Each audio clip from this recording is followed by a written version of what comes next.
Lesson 2. Overview of OSHA directives for the construction of scaffolds. Lesson focus. At the end of this lesson, students will be able to describe how suspension scaffolds may be safely constructed. Describe how supported scaffolds may be safely constructed. Suspension scaffolds. The regulations presented for the 2-point swing stage scaffold are applicable to all other types of suspension scaffolds, unless stated otherwise. 2-point swing stage anchorage. The anchorage is a key component contributing to the safety of a suspension scaffold.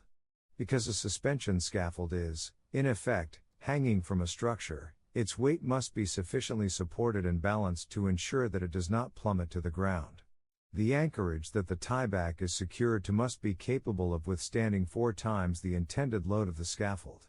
The tieback should not be secured to objects such as vents or piping but to structural members, foundation beams, for example.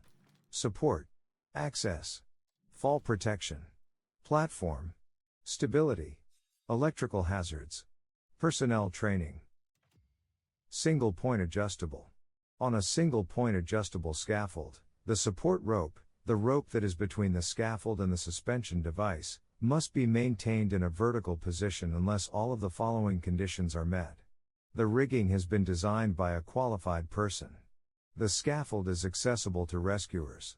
The supporting rope is protected to ensure that it will not chafe at any point where a change in direction occurs. The scaffold is positioned so that swinging cannot bring the scaffold into contact with another surface. Catenary. Catenary scaffolds should not have more than 2 interconnected platforms at any one time. Furthermore, because catenary scaffolds do not usually have guardrails, all employees on a scaffold must be protected with personal fall arrest systems if operated at a height in excess of 10 feet. Multi-point adjustable. On a multi-point adjustable scaffold, if bridges are not used, passage from one platform to another is only allowed when the platforms are adjacent to one another and are at the same height. These scaffolds should be suspended from metal outriggers, brackets, wire rope slings, hooks, or other means that meet the equivalent criteria for strength and durability. Furthermore, multiple multi-point scaffolds must not be bridged together unless the design of the scaffolds allows them to, the bridge connections are articulated, and the hoists are properly sized. Interior hung.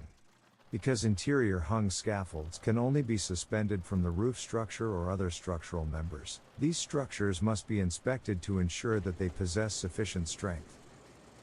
Needle beam. Ropes or hangers must be used to support one end of a needle beam scaffold. The other end may be supported by ropes, hangers, or a permanent structural member.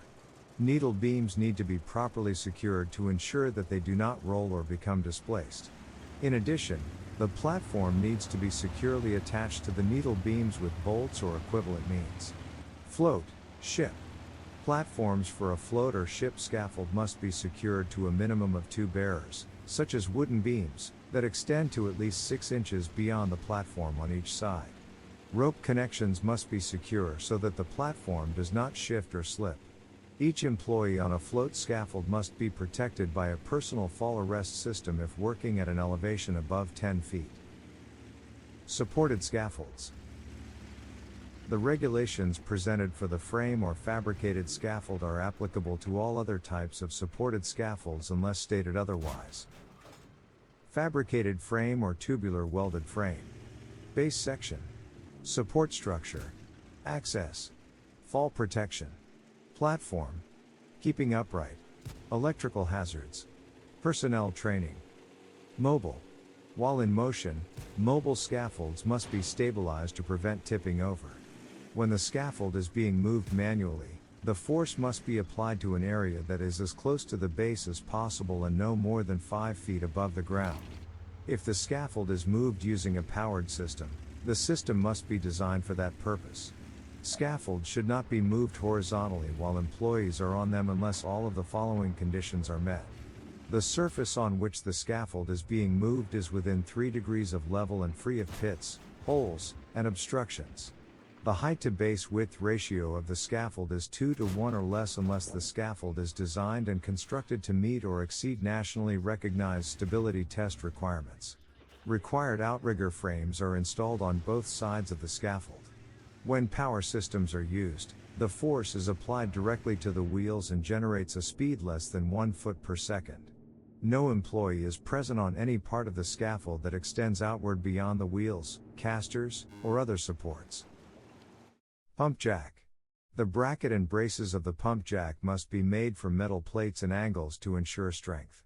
Each bracket must be fitted with 2 positive gripping mechanisms to prevent slippage. Poles must be secured to the structure by rigid triangular bracing at the bottom, top, and other points as needed. If the pump jack has to pass bracing that is already installed, an additional brace must be installed approximately 4 feet above the brace to be passed and must be left in place until the pump jack has been moved and the original brace is reinstalled. If wood is used for poles, it must be straight-grained and free of shakes, dead knots, and other defects. Ladder jack. Support. Platforms. Support. Ladders that are used to support ladder jack scaffolds must be placed, fastened, or otherwise equipped with devices in such a manner so as to prevent the scaffold from slipping. They should also be appropriately fastened to ensure overall stability. Platforms. The maximum height at which a platform can be placed is 20 feet.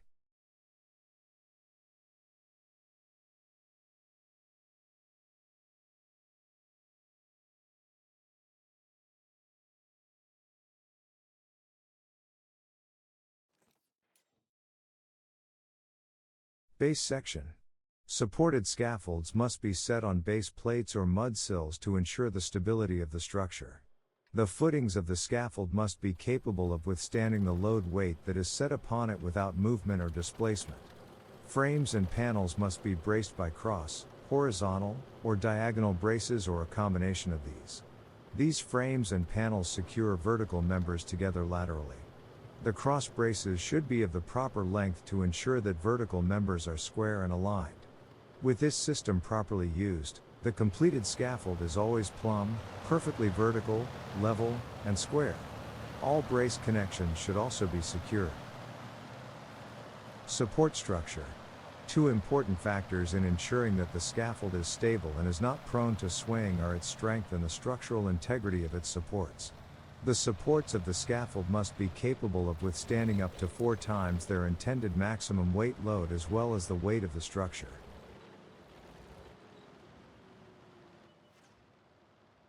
Access. Personnel are subject to accidents while they are climbing on or off a scaffold.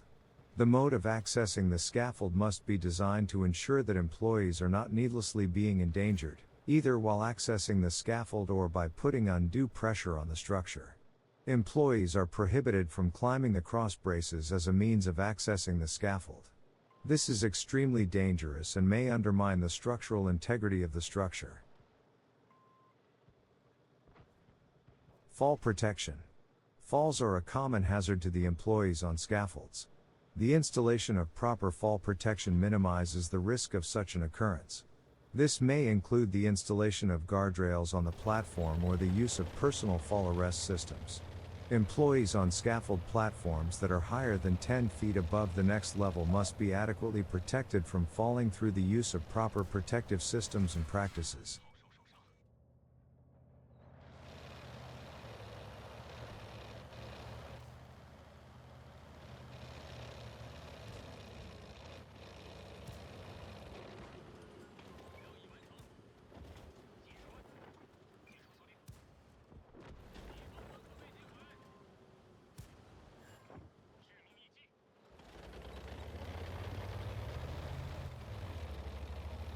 Platform. The platform is the work area of the scaffold. It supports both the employees and the equipment and materials that they use.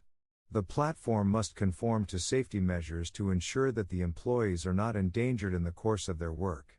The platform should be fully planked, and the gaps between the planks should not exceed 1 inch. The platform should not be more than 14 inches from the structure being worked on unless guardrail systems are erected along the front edge and/or personal fall arrest systems are in use for all exposed employees. The maximum distance from the structure for plastering and lathing operations is 18 inches.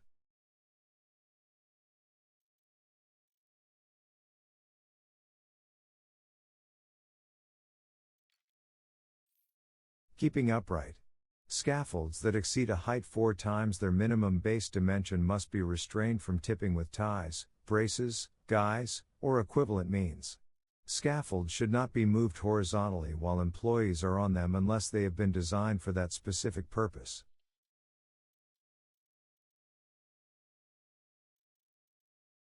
Electrical hazards.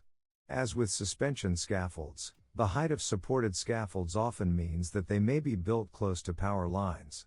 In addition, the fact that scaffolds are often built using metal parts makes the risk of electrocution particularly high. As a result, specific measures must be taken to minimize the risk to employees. Personnel training. One of the most important OSHA requirements is proper training, by qualified experts, for both the scaffold builders and those that are expected to work on the scaffold. Support. Ladders that are used to support ladder jack scaffolds must be placed, fastened, or otherwise equipped with devices in such a manner so as to prevent the scaffold from slipping. They should also be appropriately fastened to ensure overall stability. Platforms. The maximum height at which a platform can be placed is 20 feet.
Laboratory exercise. Scaffold assembly lab. Instructions: you must complete this lab in order to take the exam. You have not completed this lab. Click Begin to start this lab.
Lesson summary. There are safety requirements applicable to all scaffolds and additional standards applicable to specific types of scaffolds. Unless otherwise stated, the safety regulations for the two-point scaffold apply to all other types of suspension scaffolds. With suspended scaffolding, a primary factor to consider in terms of safety is the anchorage of the scaffold from the building or other structure. Additional requirements focus on how the scaffold is supported and how it can be accessed, preferably from the roof, rather than a ladder. Fall protections, such as arrest systems and guardrails, which are required for any scaffold higher than 10 feet in the air, and the platform, which must be at least 18 inches wide and able to support at least its own weight plus 4 times the maximum allowed weight. Many of these, not suspension-specific, requirements apply to supported scaffolds, as well. Further safety requirements, which apply to both supported and suspended scaffolds, address stability, so the scaffold does not sway during its raising or lowering, control of electrical hazards, meeting the minimum 10-foot clearance from all electrical lines up to 50 kilovolts, and other controls, and of vital importance to OSHA and worker safety, including proper training for those building and working on scaffolds.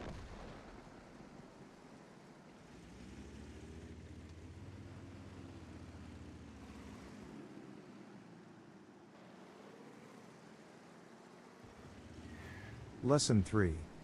Scaffold Safety Measures. Lesson Focus. At the end of this lesson, students will be able to explain how to minimize the risks associated with scaffolds. Describe how and why guardrails should be installed on scaffolds. Describe how and why a personal fall arrest system should be used. Describe the personnel requirements for scaffolding safety. Introduction. 1 out of every 3 deaths in construction results from a fatal fall. This high fatality rate indicates the importance of ensuring that scaffold workers are well protected against accidental falls. Generally, precautions must be taken for employees expected to work at heights above 6 feet. Fall protection is not required, but may be an excellent practice for employees working on scaffolding at a height of 10 feet or less. There is often very little space on a scaffold for a person to maneuver, especially when space is also taken up by the various materials that the employee needs to complete the job. This lack of space can be hazardous to anyone not taking the appropriate safety precautions. All employees must be trained by a qualified person to recognize the hazards associated with the type of scaffold being used and how to control or minimize those hazards. The training must cover fall hazards, falling object hazards, electrical hazards, the proper use of the scaffold, and the proper handling of materials. How do you minimize the risks? There are various strategies employers can use to minimize the risks to their employees when working on scaffolds. Uniformity. Guardrails. Prohibit climbing. Provide safe ways to access the scaffold. Guardrails. If an employee is expected to work on scaffolding at heights that exceed 10 feet, the employer must ensure that the scaffold is fitted with guardrails or that proper personal fall arrest systems are in use. If using guardrails, they should be installed along all open sides and ends before releasing the scaffold for use by employees other than the erection and dismantling crews. However, guardrails are not required on the front end in the following instances. When the front end of all platforms are less than 14 inches from the face of the work. When outrigger scaffolds are 3 inches or less from the front edge. When employees are plastering and lathing 18 inches or less from the front edge. The following provisions must be met when installing guardrails. Top and mid rails.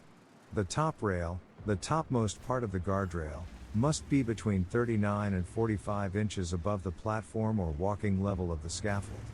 A mid rail is the portion of the guardrail between the top rail and the work platform. The mid-rail must be halfway between the top rail and the surface of the platform. In case other structural panels must be installed, such as additional mid-rails, they should be installed so as not to leave openings that are wider than 19 inches. Toe boards or mesh screening may also be installed, especially if there is any concern of falling objects accidentally striking workers below. Strength of guardrails. Guardrails must be capable of withstanding up to 200 pounds of force applied to the top rail at any point and from any direction. Mid-rails must be capable of withstanding up to 150 pounds of force applied at any point and from any direction. Smoothness. The guardrails must not have any jagged or protruding surfaces that could cause punctures, either in clothing or in skin. In addition, the top rail and mid-rails must be constructed in such a manner so as not to overhang the scaffold, thereby causing a projection hazard. Case study. Select the buttons below to explore the comic or get more details. Employee number 1 was working on a stonework project. He was walking near scaffolding when a 22-pound stone fell about 10 feet from the scaffolding above. It struck him on the head and shoulders. Employee number 1 was not wearing a hard hat and sustained severe head injuries. He was hospitalized and absent from work for 9 months. What went wrong? The investigation following the accident determined that the company had failed to install guards along the scaffolding to prevent falling materials. The employee also wasn't wearing a hard hat, but the accident would never have happened if the boards had been used. It is important to always assemble the scaffolding with all guardrails Platio and sam toe boards for the 7 i 200, safety of dobio those sam below. 45 onaj Stone Sentinela. Ne vem. Čim platiš dobiješ tank. Aha, nešto novo, nisam ni gledao šta je, kako je, zašto je. Imaš buraza, možeš dobiti buraza, Dobro. Progeta 46 koji je onaj Dobro. Progeta. Dobro. Njega, Sentinela, Gesora, onog malog 108, šta je ono, 1800, onaj Britanac. Imaš još 2 tenka, ali ne znam koji su, zaboravio sam sad. ŠKPT i ne znam šta je još. A su svi sa 3D kamom i platiš 7200 isto dobiješ tank. Znaš koliko me zaboli. Ja, ništa, odo pit kafu pa ćemo se čuti. Žeš isto da pit kafu po.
Idemo, medalja.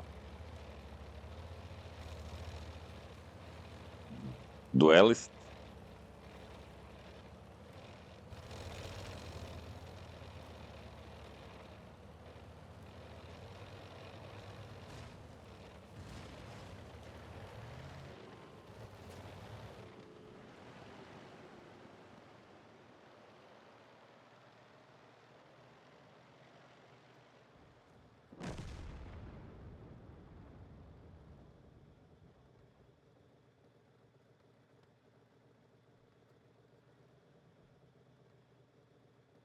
Lesson 3.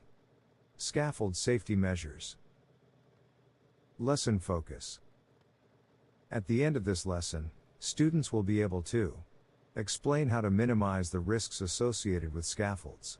Describe how and why guardrails should be installed on scaffolds. Describe how and why a personal fall arrest system should be used. Describe the personnel requirements for scaffolding safety. Introduction. 1 out of every 3 deaths in construction results from a fatal fall. This high fatality rate indicates the importance of ensuring that scaffold workers are well protected against accidental falls. Generally, precautions must be taken for employees expected to work at heights above 6 feet. Fall protection is not required, but may be an excellent practice for employees working on scaffolding at a height of 10 feet or less. There is often very little space on a scaffold for a person to maneuver, especially when space is also taken up by the various materials that the employee needs to complete the job. This lack of space can be hazardous to anyone not taking the appropriate safety precautions. All employees must be trained by a qualified person to recognize the hazards associated with the type of scaffold being used and how to control or minimize those hazards. The training must cover fall hazards, falling object hazards, electrical hazards, the proper use of the scaffold, and the proper handling of materials. How do you minimize the risks? There are various strategies employers can use to minimize the risks to their employees when working on scaffolds. Uniformity. Guardrails. Prohibit climbing. Provide safe ways to access the scaffold. Guardrails. If an employee is expected to work on scaffolding at heights that exceed 10 feet, the employer must ensure that the scaffold is fitted with guardrails or that proper personal fall arrest systems are in use. If using guardrails, they should be installed along all open sides and ends before releasing the scaffold for use by employees other than the erection and dismantling crews. However, guardrails are not required on the front end in the following instances. When the front end of all platforms are less than 14 inches from the face of the work. When outrigger scaffolds are 3 inches or less from the front edge. When employees are plastering and lathing 18 inches or less from the front edge. The following provisions must be met when installing guardrails. Top and mid rails. The top rail, the topmost part of the guardrail, must be between 39 and 45 inches above the platform or walking level of the scaffold.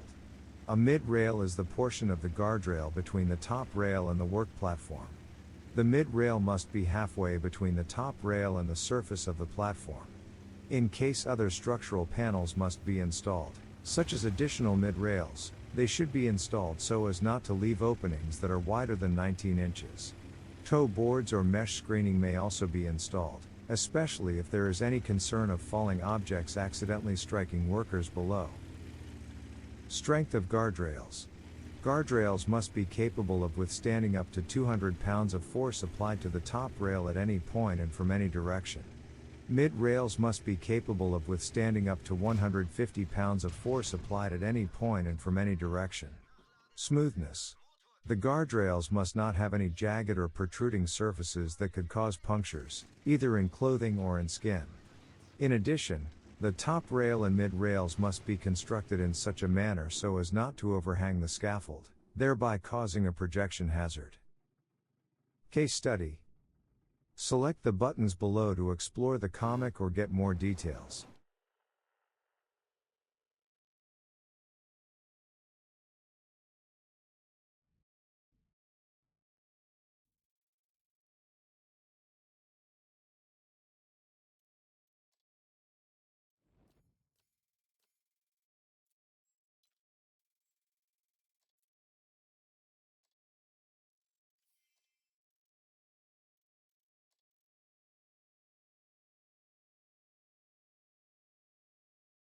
Employee number 1 was working on a stonework project. He was walking near scaffolding when a 22-pound stone fell about 10 feet from the scaffolding above. It struck him on the head and shoulders. Employee number 1 was not wearing a hard hat and sustained severe head injuries. He was hospitalized and absent from work for 9 months. What went wrong? The investigation following the accident determined that the company had failed to install guards along the scaffolding to prevent falling materials. The employee also wasn't wearing a hard hat, but the accident would never have happened if the boards had been used. It is important to always assemble the scaffolding with all guardrails and tow boards for the safety of those below.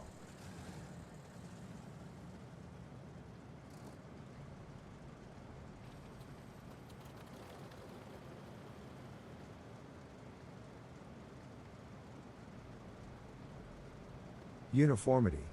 Ensure that the scaffold has been erected in accordance with the instructions of the manufacturer. Do not alter or modify any of the components of the scaffold.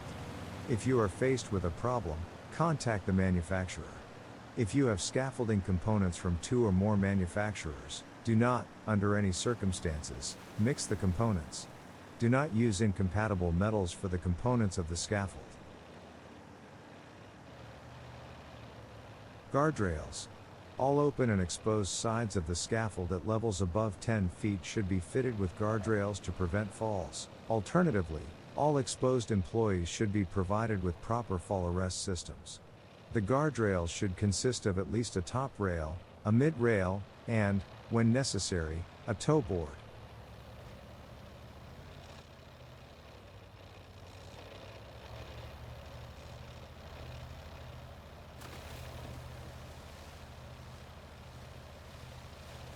Personal fall arrest systems. Personal fall arrest systems are one of the options that can be used to minimize the risks of injuries related to falls from an elevation. They should be used in the absence of, or instead of, a guardrail system if the employee is expected to work at heights exceeding 10 feet. The following are some of the types and components of a personal fall arrest system. Body harness. Full body harnesses are designed to minimize the stress on the body that is induced by a fall. Employees must be trained by a competent person in fall protection systems prior to using a full body harness. Harnesses should be inspected prior to each use for mildew, wear, damage, and other deterioration. Defective harnesses should be removed from service. Note: due to high incidences of internal injuries suffered during falls, OSHA has concluded that body belts used for fall protection are dangerous to workers and are no longer allowed. Lanyards. Vertical lifelines.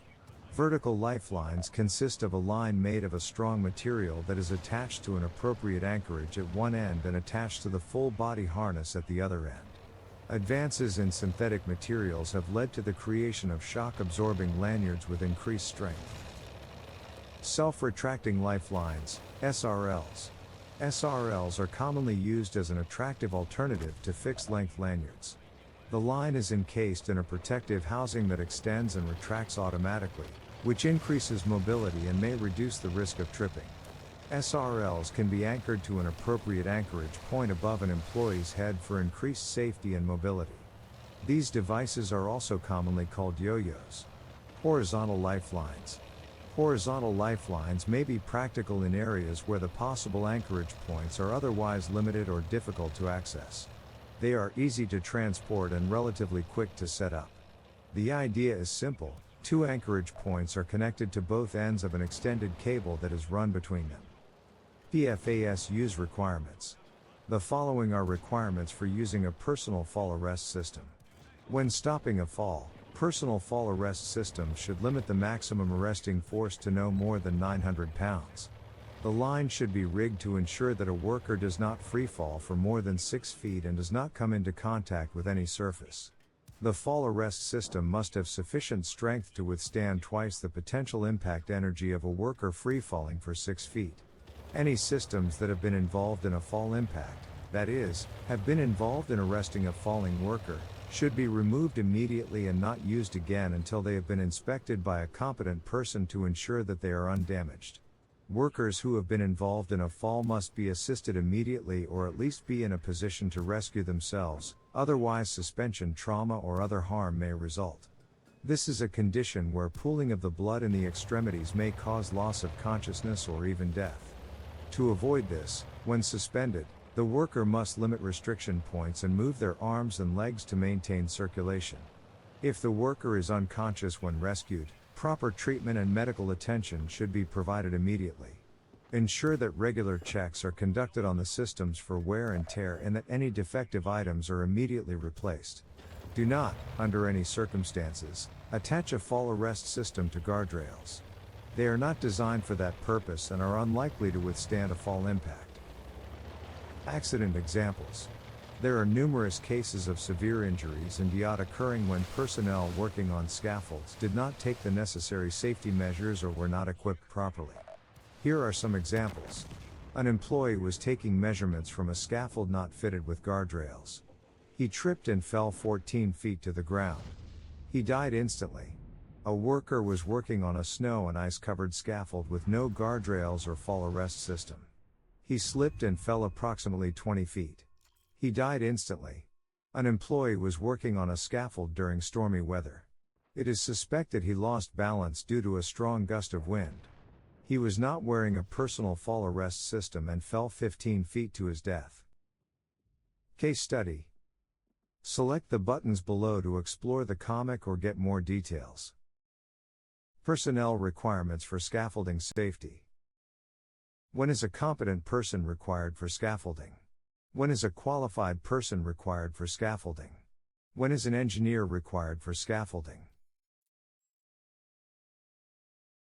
When is a competent person required for scaffolding? The OSHA standard pertaining to scaffolding requires a competent person to perform the following duties. Select and direct employees who erect, dismantle, move, or alter scaffolds.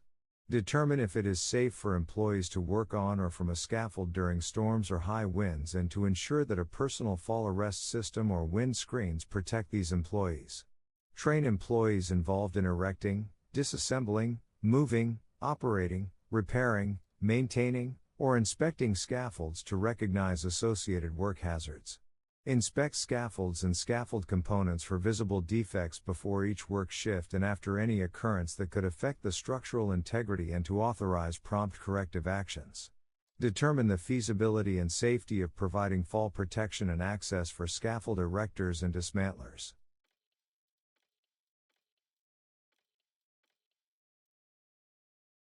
When is a qualified person required for scaffolding?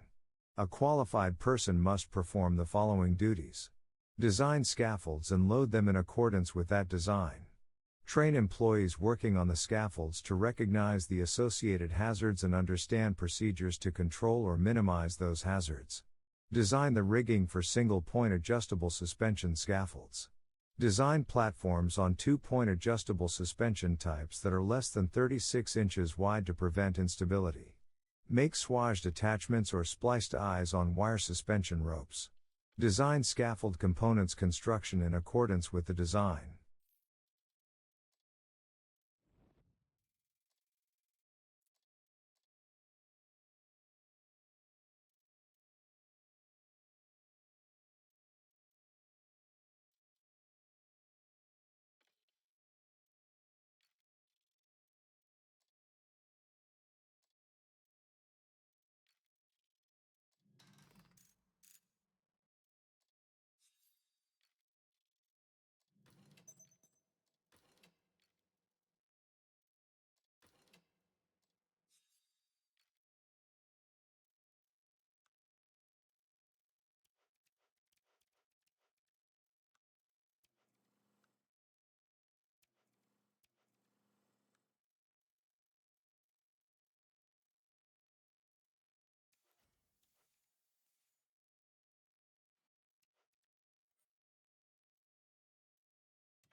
When is an engineer required for scaffolding?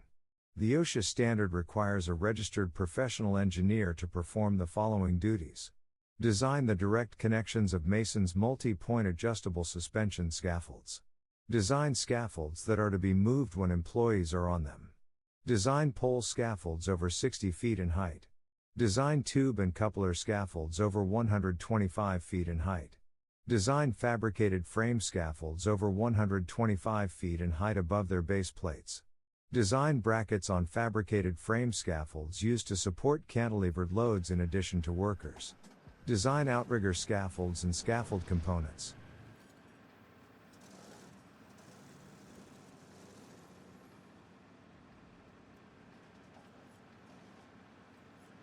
Lesson summary.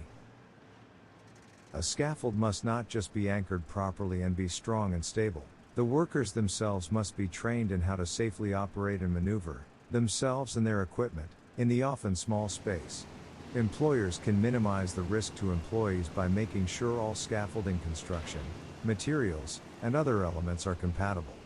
Scaffolds must contain safe, well-constructed guardrails that consist of 3 rails, top, mid, and, when necessary, a tow board, or employees must be provided with appropriate personal fall arrest systems. Guardrails must be sufficiently strong and smooth according to OSHA guidelines. If an employee is expected to work on scaffolding at heights that exceed 10 feet, the employer must ensure that the scaffold is fitted with guardrails or that proper personal fall arrest systems are in use. If using guardrails, they should be installed along all open sides and ends before releasing the scaffold for use by employees, other than the erection and dismantling crews. Employers must also prohibit climbing on a scaffold's cross braces, and if there are no guardrails, provide personal fall arrest systems for workers. These systems may include body harnesses, vertical lifelines, self-retracting lifelines, and horizontal lifelines, and they must meet other OSHA requirements. Personal fall arrest systems are one of the options that can be used to minimize the risks of injuries related to falls from an elevation. They should be used in the absence of, or instead of, a guardrail system if the employee is expected to work at heights exceeding 10 feet.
Module 17. Tools, Hand and Power. Module Description. This module gives you a basic understanding of OSHA's role in the prevention and elimination of work-related illnesses and injuries. Hand and power tools are a part of our everyday lives and help us to perform tasks that otherwise would be difficult or impossible. However, these simple tools can be hazardous and have the potential for causing severe injuries when used or maintained improperly. Special attention to hand and power tool safety is necessary to reduce or eliminate these hazards. Module Learning Objectives. At the conclusion of this module, students will be able to discuss OSHA standards and rules associated with hand and power tools. Explore guarding techniques or principles that apply to hand and power tools. Identify the precautions that are essential for safe use of hand and power tools.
Može ovaj tankić.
Lesson 1.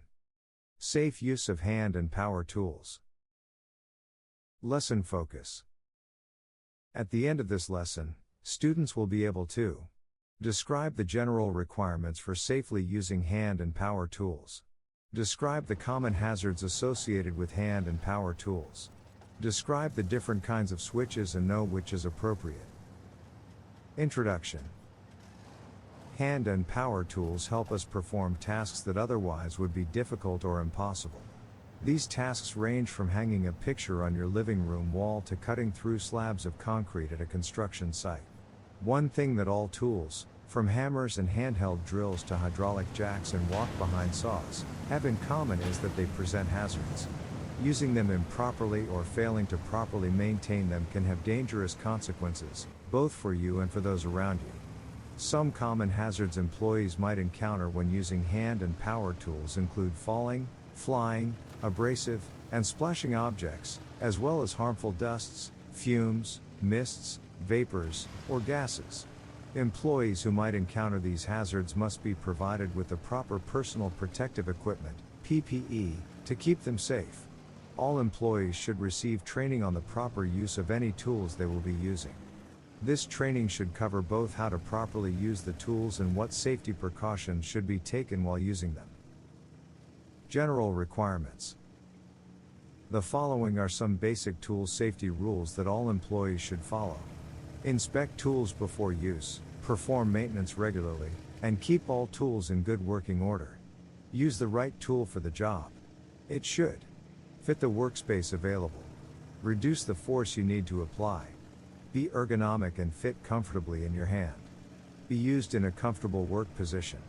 Only use a tool for the task it was designed to perform. Operate tools according to manufacturer's instructions. Use the correct guards when necessary and ensure tools are safeguarded when not in use. Wear or use the correct PPE when necessary. Keep cutting tools sharp. Keep the floor and other work surfaces free of debris or other tripping hazards. If you observe any problems with tools, either during your inspection of the tool or while using it, bring it to the attention of the proper individuals immediately. Working with tools at heights. According to the Bureau of Labor Statistics, BLS, more than 50,000 occupational injuries occur each year as a result of falling objects, frequently, falling tools. As a result, working with tools at heights requires additional precautions. Tool tethering refers to the practice of securing a tool to a worker or another anchor point in order to prevent it from falling and potentially injuring someone or causing damage below. Anyone working 4 feet or higher above the ground or above other co-workers should use tethered tools. Tools should also be tethered if they could damage other equipment or materials should they fall. If employees will be working with tools at heights, employers must secure tools and other materials to prevent them from falling. Erect barricades where necessary around hazard areas and post warning signs.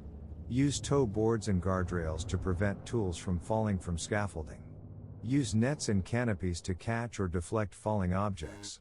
Additionally, when working at heights, employees must not prop or stand tools against the structure. Throw tools or objects up or down to other workers. Tool tethers are the lanyards that connect tools to anchor points. If a tool does not already have a place to connect the tether, then a tool attachment should be installed in the field before the tool is used at heights. The tool attachment should be positioned on the tool so that it does not interfere with its proper ergonomic use. In other words, ensure the tool functions the same as if the attachment was not there. Anchor attachments are designed to be field installed on structures, scaffolding, equipment, and even workers. They provide anchor points for the tool tethers. Containers and bags may also be used to safely transport tools to and from heights. Keep tool tethers as short as possible without impeding your work. This helps prevent tangling or catching the tether on something. Retractable tethers are often a good option. When a tool tether is anchored to a worker's body, try to limit the tool's weight to 6 pounds. Dropping a heavy tool and having it catch on the tether could throw off your balance and lead to a fall. Hand tools. Hand tools are powered manually rather than with electricity or liquid fuel. They are typically used for tasks that require manual dexterity and precision or where portability is important. Examples include hammers, axes, handsaws, wrenches, and screwdrivers. The employer is responsible for the safe condition of tools and equipment used by employees.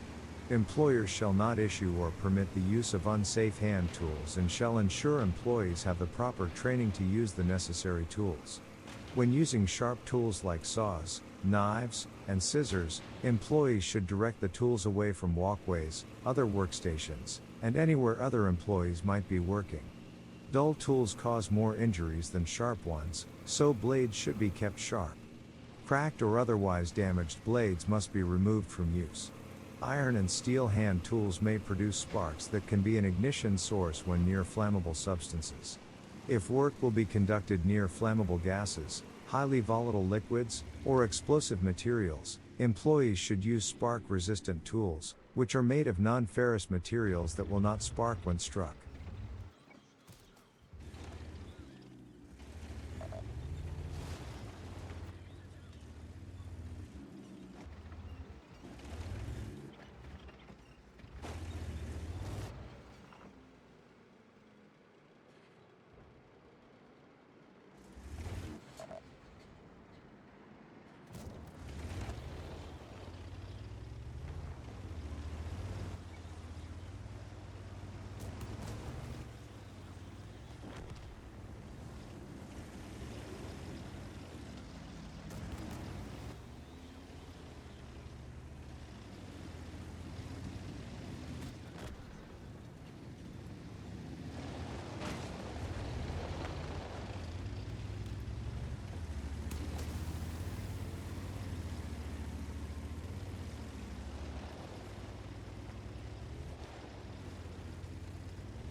Personal Protective Equipment, PPE.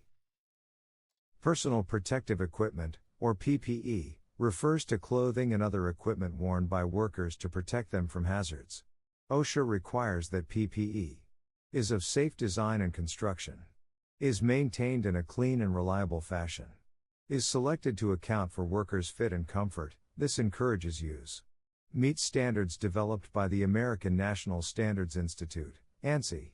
Employers are responsible for performing a job hazard analysis, JHA, of the workplace to identify and control physical and health hazards. During the JHA, the employer should consider possible dangers arising from impact, penetration, compression, extreme temperatures, harmful dust, radiation, and chemical and biological sources. Identifying and providing appropriate PPE for employees. Training employees in the use and care of the PPE. Maintaining the PPE, including replacing it when it becomes worn or damaged. Periodically reviewing, evaluating, and updating the PPE program. Employees are responsible for properly wearing and using PPE. Attending training sessions on PPE. Caring for, cleaning, and maintaining PPE. Informing supervisors of the need to repair or replace PPE. Eye and face protection. OSHA suggests that eye protection be routinely considered for use by carpenters, electricians, machinists, mechanics, millwrights, plumbers, pipefitters, sheet metal workers, tinsmiths, assemblers, sanders, grinding machine operators and handlers, and timber cutting and logging workers. In many cases, the hazards that require eye and face protection are caused by using tools. For example, chipping, grinding, sawing, or hammering might send metal or wood chips into your eyes. The correct eye protection should protect against specific workplace hazards, fit properly and be reasonably comfortable to wear, provide unrestricted vision and movement, be durable and cleanable, allow unrestricted functioning of any other required PPE. These are some common types of eye and face protection. Safety spectacles have safety frames constructed of metal or plastic and impact-resistant lenses. Goggles are tight-fitting eye protection that completely covers the eyes, eye sockets, and facial area immediately surrounding the eyes. They provide protection against impact, dust, and splashes and sometimes fit over corrective lenses. Face shields are transparent sheets of plastic that extend from the eyebrows to below the chin and across the entire width of the head and protect from nuisance dust or splashes, but they will not provide adequate protection against impact hazards. Head protection. Employers must ensure that their employees wear head protection if objects like tools might fall from above or if they might bump their heads against fixed objects like exposed pipes or beams. Head protection is also required if there is a possibility of head contact with electrical hazards. Hard hats are a common type of head protection that is required PPE for anyone working under a scaffold or other raised area where tools are